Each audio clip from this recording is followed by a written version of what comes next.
us in New Jersey and nationally to build more housing. Why? Because we don't have enough houses for the people that are living here. It's a very simple answer. That allows municipalities to be focusing on different product, townhouse, podium, apartment builds, single families, clusters, communities in different realms. So based on the municipalities and based on those master plans, that's where a big driver is. Number three is the illustrative example. Let's go through something that when we look at a retail property that we had that's somewhere around a $2 million valuation, guys, that's 2 million bucks. But if we redevelop it into 60 apartments, that could increase the value to 5 or 6 million dollars. Now, what does that look like? Well, it looks like this. What was is not now. So we need to look at the future. If you're a broker or you are a property owner and you have a property, you need to understand what it's worth now and what it's worth tomorrow.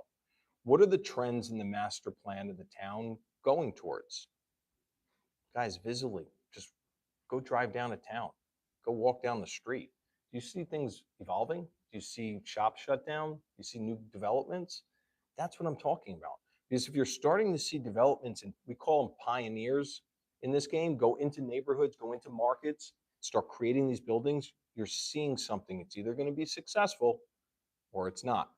If it's successful, you're going to oftentimes see people right on the curtails of where they are and jumping in because it's proven concept already. So if you have a $2 million property and it's a big enough property and you can turn it into something else that helps this community advance by giving housing to the people that we need in our community to have, well, then you can increase your value. And that's a win, and a win, a trifecta, win, win, win, or no deal. And that's our KW model, Trelia ERG models across the board. So a good illustrative example is if your property is 2 or 3 million and we can develop it, we put 60 units on it, we can get you 5 or 6. Does that help your family more? Would your family have a better start to that than selling it elsewhere? Maybe. Sounds like the money could help, especially with things as the future unfolds. Kids in college, growing up, start that new business that you wanted, right? Retire on the beach with the Mai Tais, whatever your dream is. That's the point. The point is to maximize the amount that you have so that you can do what you want to do with it. And as soon as you do that, your world opens up because we believe life by design, not by default. And if you take that serious as I do, you'll realize you can choose how you live your life. And that's what we're empowering. And we're making sure property owners and agents know, untap that potential. Let these sellers that own these properties for a while run with it. It's their family that deserves it. Opportunities for agents, we got to focus on marketing that development potential. Agents, I see you out there. I see it all. Some of you guys are doing development patterns that are in good trajectory. Others, you guys have no idea what's going on, and you should better suit it to a co-broke or having somebody else prepare that seller for deploying it. Because what you're doing is specialized surgery, and you are still in residency school going through your medical exam. Don't be a property owner that hires somebody that has no idea or just on a whim what they're doing when you can untap dirt to dollars in that capacity. You're doing yourself a dishonest service, and it's an injustice to you. So don't do that. Agents, tap into dirt to dollars. If you don't know what you're doing, start getting training around it. Start showing up to Real Estate Rewired. Focus on our Beyond the Builds, our technical training that we're giving to you guys in this marketplace, because I'm teaching you everything I know. And if you can translate that into the marketplace, you can do those deals too. Opportunities for owners. Guys, recognize that if you own a property and that property is a larger property than the ones that are around you, maybe there's an opportunity to develop. What if the property you just inherited from your grandmother who passed away is in an area that you have no idea about, but it's developable?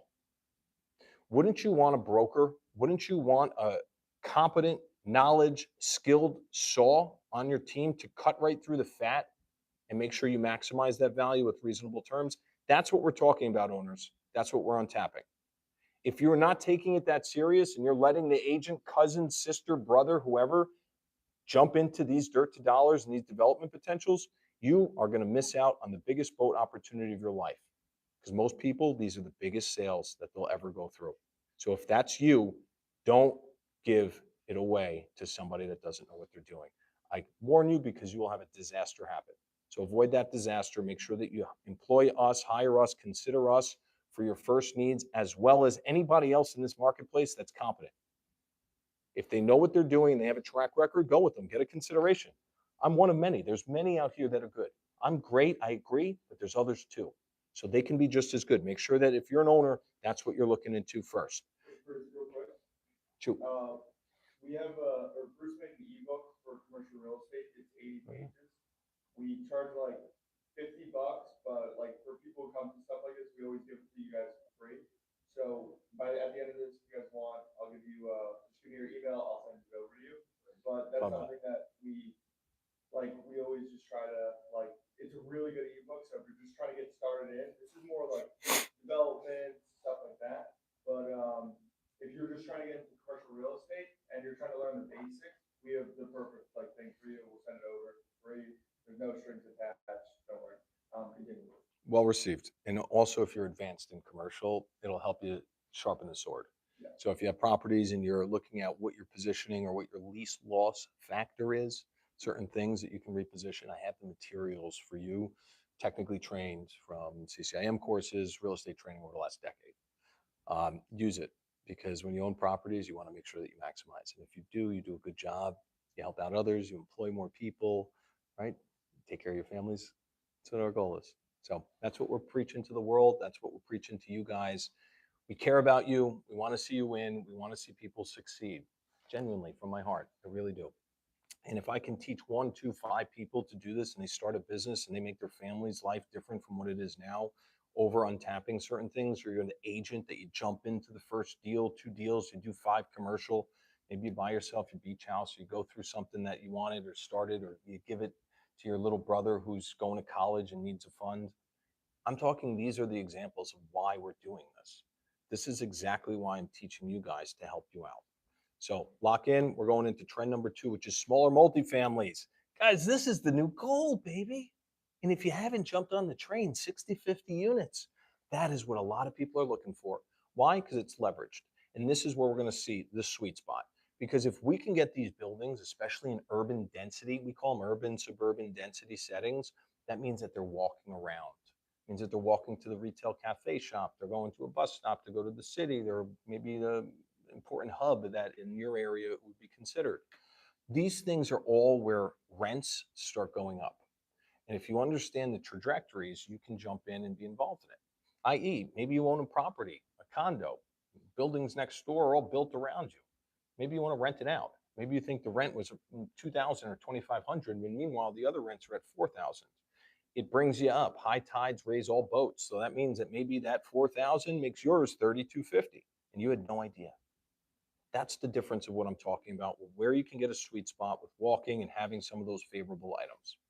2, investor appeal. Because it's attractive in the neighborhood and because people can walk around and they like the life that they're living within their community, it's appealing.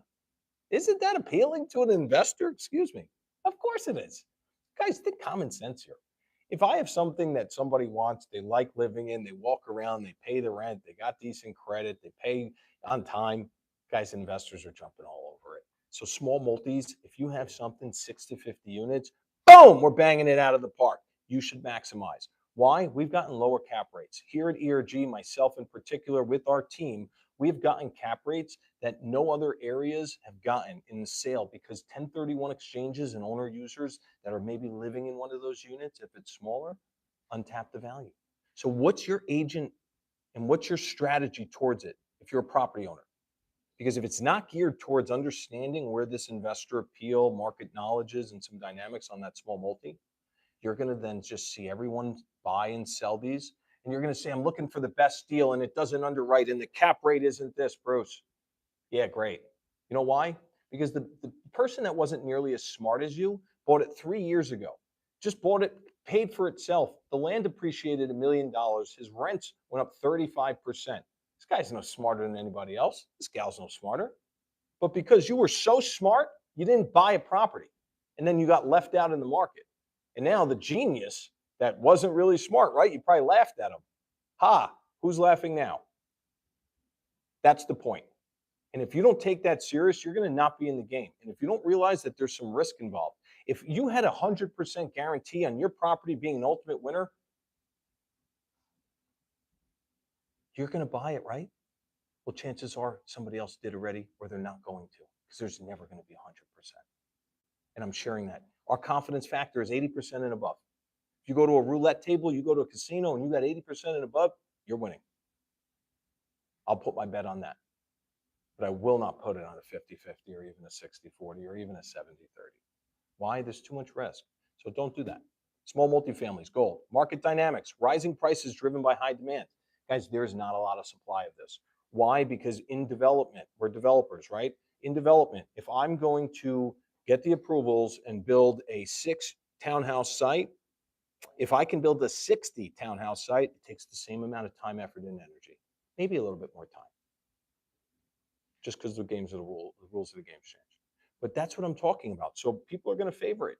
There's a lot more entry-level developers for those products, so it's still sellable in our area. But if you're going into other areas and they're more scaled, you're going to have to go at scale.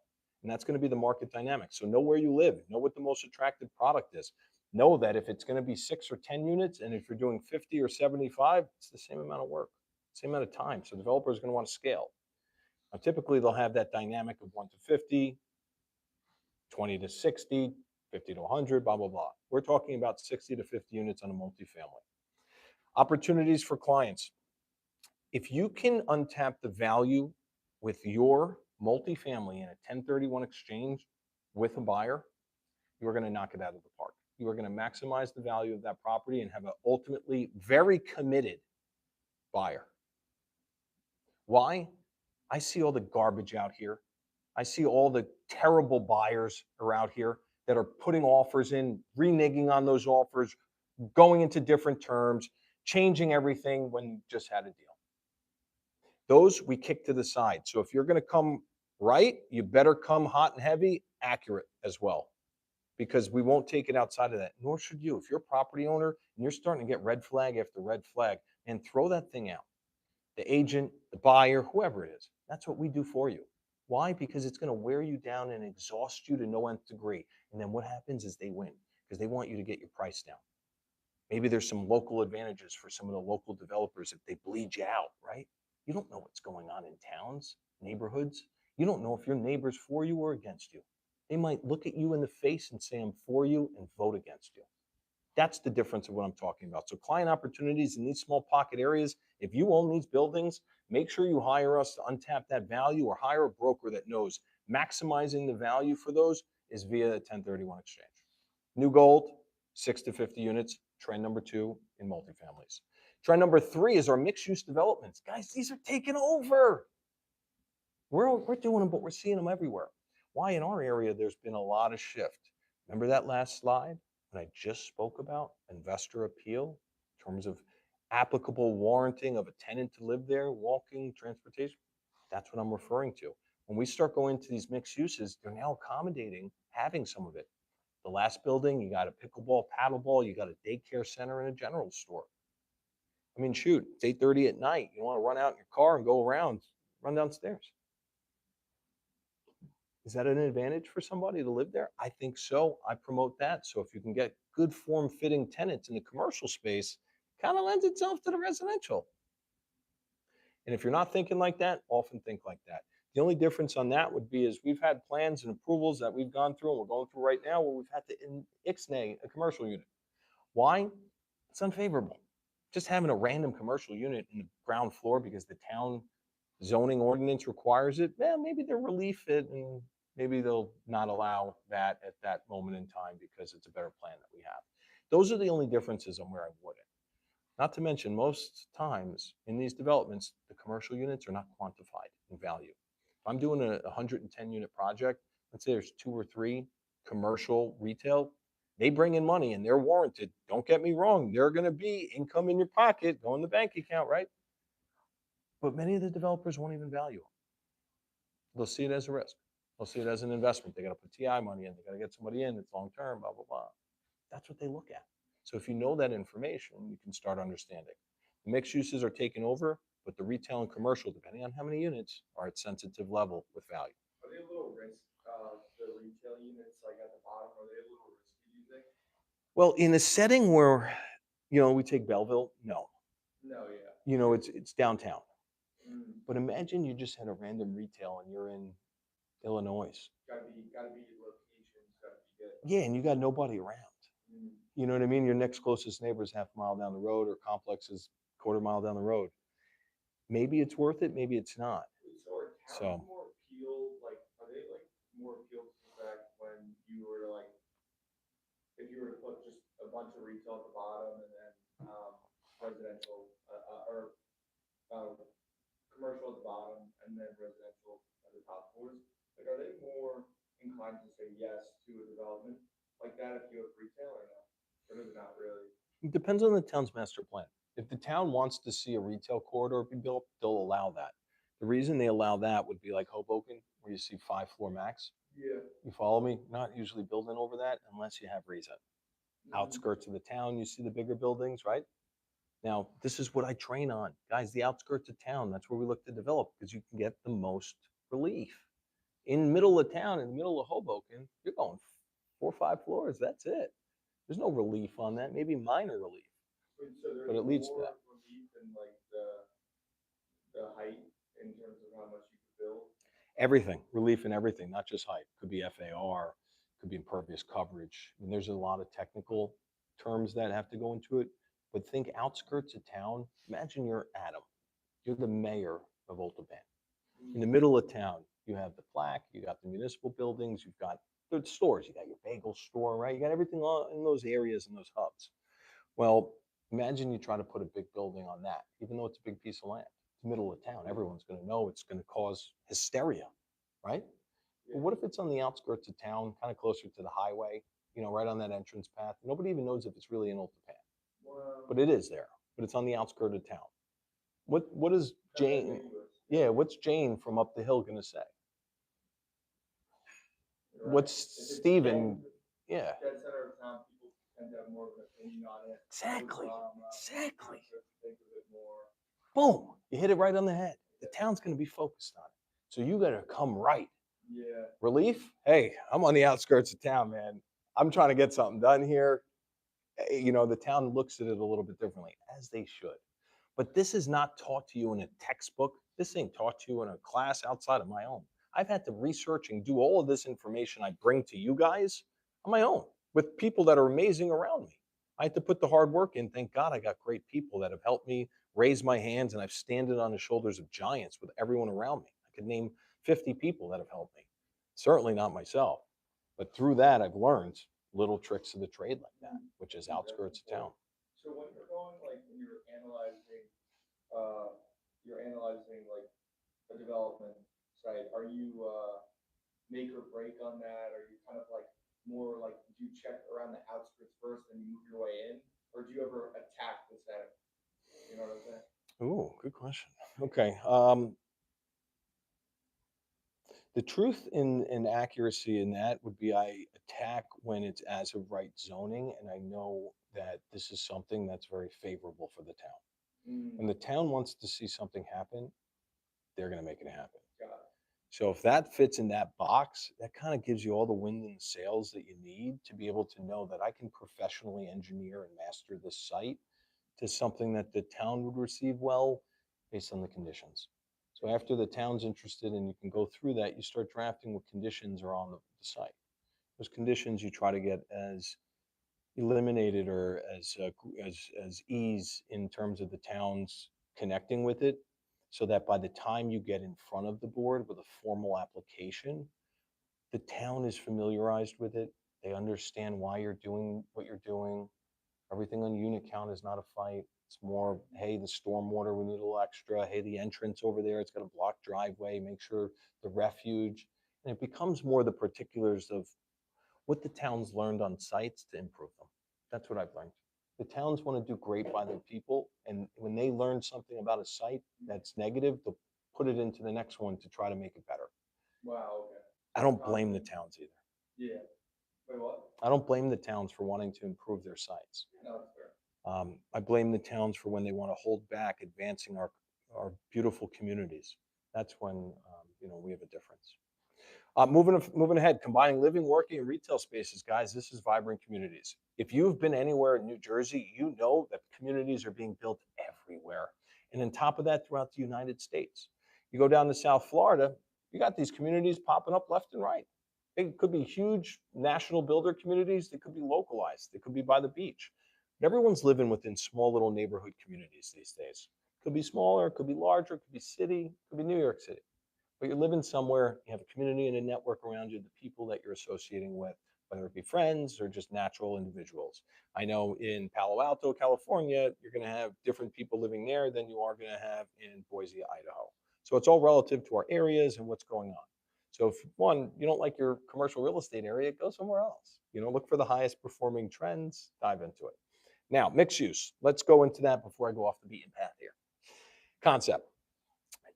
Developers are putting more time into understanding the concept. It's like putting the time that Adam and I are into our headlines and things like that to catch our attention so that you guys can actually read, watch this, and I can deliver this education and information to you. Developers are doing the same. They're testing the water, they're seeing what's going on in these areas, and then they're pulling the trigger on where they know that they can definitively build, make money, and year over year probably have appreciation, right? That's what our goal is, investing wise. So concepts, why it works. So when you go with a concept that's preconditioned, just like what we were just talking about with Adam, it allows the town to say, hey, these developers are fair. These individuals are fair. They're seeing our master plan, they're connecting into it, and then they're providing product for us. And on top of it, we specifically, Trelli in particular, we're COA focused, where we make sure that every market rate site we have, it either has market rate and we pay in lieu, or there's COA component to it, 15, 20%, to help advance these communities. And that's what we're doing across the board because fourth round amendments in the state of New Jersey have confirmed that we do need to make sure that we're tentative to that. And that's something that we take very seriously. So that's where it works. An example. So let's take a look at one of the examples we just noted prior, which would be a 40-unit building. You got a general store, you got a daycare, and a ping pong in there. Now, let's say that we did not have that and we just did extra parking or maybe a couple extra units. Building could still be great, still work really well. But is the tenants and the turnover going to occur more often? Once you start getting into building operations phase, you start looking at tenancy and turnover. Why? Because every single time a tenant walks out of that apartment and somebody else goes in, you have tenant turnover costs. That could be painting, could be fixing the buttons, could be, we've seen stoves that just miss the grill. We can't find the grill on the top any longer, the handle for the refrigerator. They happen. I don't know. I would never guess a lot of the things that I see would happen, but what I've realized is I stopped assuming anything.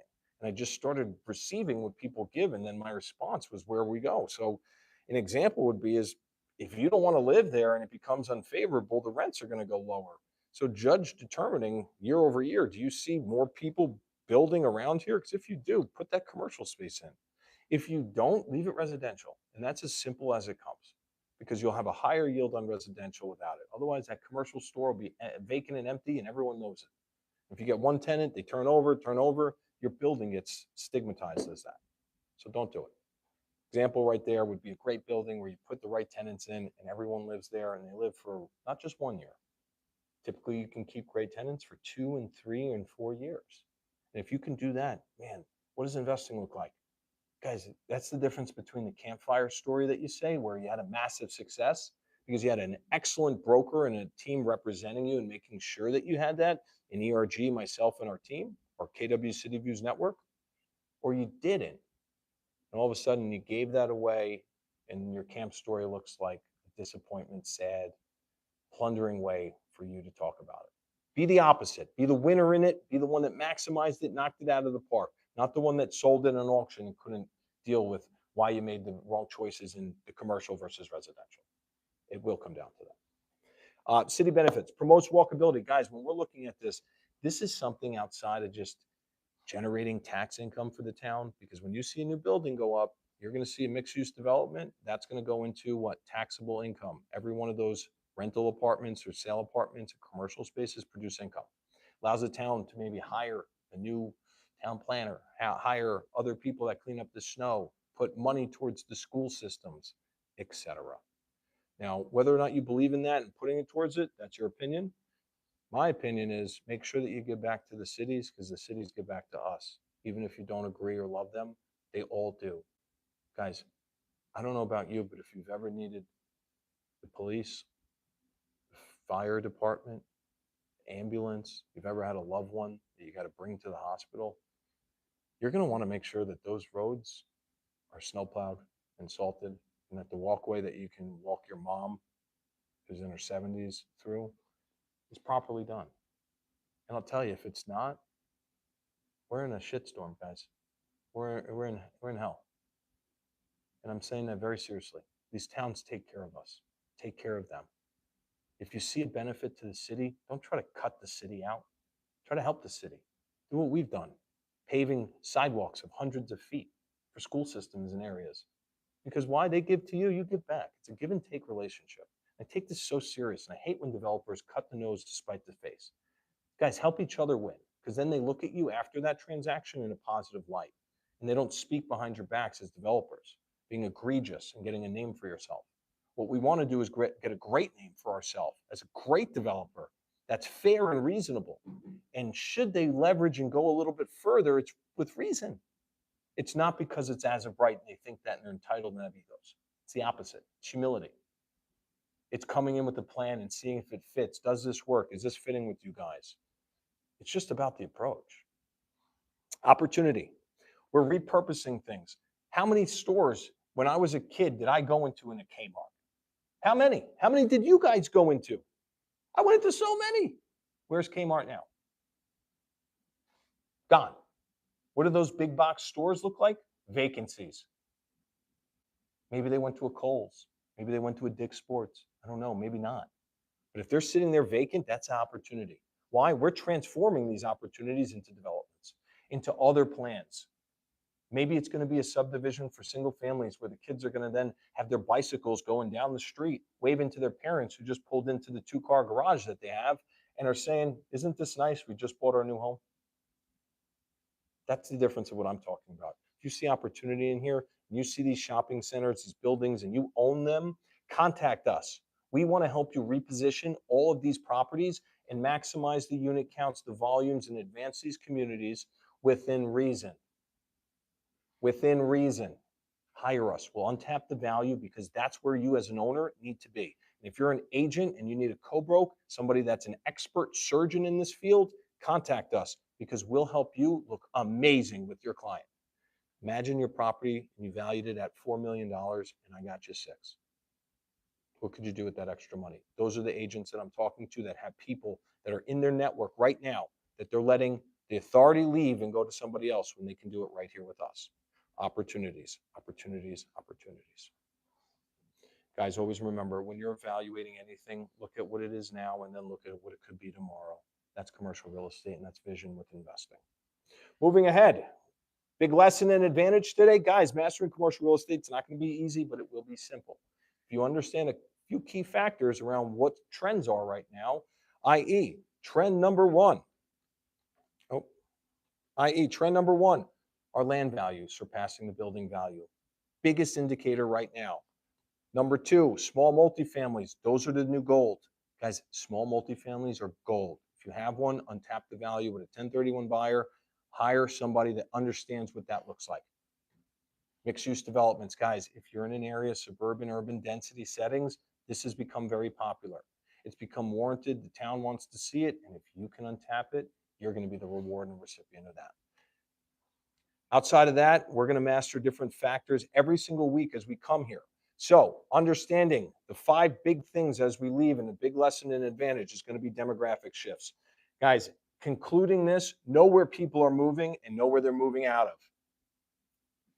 Right now, New York City could be the biggest opportunity to purchase if you hold it for a number of years and we get Mamdani out of there and somebody else comes in as a capitalist favorite. Just the simple facts of the nature. If you're in an area where people are moving out, i.e. New York City, honestly, even New Jersey. You know, it says that we have more people than we did prior, but I feel like a lot of people are moving out, and especially the higher net worth ones. So if I'm seeing that, it may be a small percentage, but maybe you're seeing that too. How do we cater to those markets? If you're an agent, jump on it. If you're seeing everybody move to Florida, say, hey, I recommend the number 1 Florida agent to all the people. Try to get your business growing through there. If you're a property owner, know what's your timeline look like? Where are people going to and how are they migrating? Because then you can maximize the sale of your property when you move. Urban growth priorities, number 2. Recognize which cities are growing and which are dying. Just the same thing as states, which are coming in, which are having new businesses. If I'm in California right now and they just took trillions of dollars of wealth and brought it to everywhere else in the country besides California, I probably would say that seems like everything's moving outward. So if you see something where all the big businesses that were there are moving out, neighborhoods are becoming stale, guys, time to sell or time to reposition and get the heck out. That's what we're seeing people do. On the converse, we're dealing with people where the land that they had, the land banking, is now moved outward. It's all moved out west. That piece of land that once never had a property around it, because the owner knew that the trends would be in 5 or 10 years coming that way, now has a property tripled in value. Maybe you bought it for 3 or 4 million and it's worth 10 or 12 now because they held it and because they knew what was going on. That's the difference. Urban growth priorities prioritize that and allow you to untap that potential. Developer needs. Where we're coming with developer needs is going to be product. Developers don't just build one product. Just like anyone, they build single families, townhouses, detached townhouses, attached townhouses, apartments, high rises, mid rises, garden style, and so many, right? So don't think of it as just a developer. Think of it as which kind of developer and which kind of property. If you understand what the developer needs, you can unpack the reverse aspect. Hey, you build 20 to 100 unit townhouse projects in these areas. I've got a 45 unit townhouse project. Boom. Okay. But if they build that and you're like, hey, I've got 6 apartments that I want you to build, maybe they're not going to be so excited. So ask them if they're open to new product or if they just focus on the product that they have. Most developers at scale focus on the product that they have because it's an easier repetition. You rinse and repeat. You do the same thing over and you know your profit, you know your margins, and you're pretty well as a business owner understanding if you want to jump into a project or not. Those are big differences. Agents, shift from a seller-focused approach to a developer mindset. If you're in commercial real estate, you got to do all 3 evaluations: your income and expense, your price per square foot on sold comps, and your development dirt to dollars. We provide those 3 here at ERG with myself and our team. We encourage you guys to do the same. Why? I just did a proposal this morning going for a property. The difference of this property's value is drastic. I had a valuation of 2.8 million on an income and expense. I had a price per square foot of 4 million, and I've got a dirt to dollars valuation north of $6 million. Those are accurate facts. What does that look like for you? Maybe the person that you went and hired gave you the information that it's at 2.8 or 3 million, and you actually thought it was good because you bought it 40 years ago for 180 grand.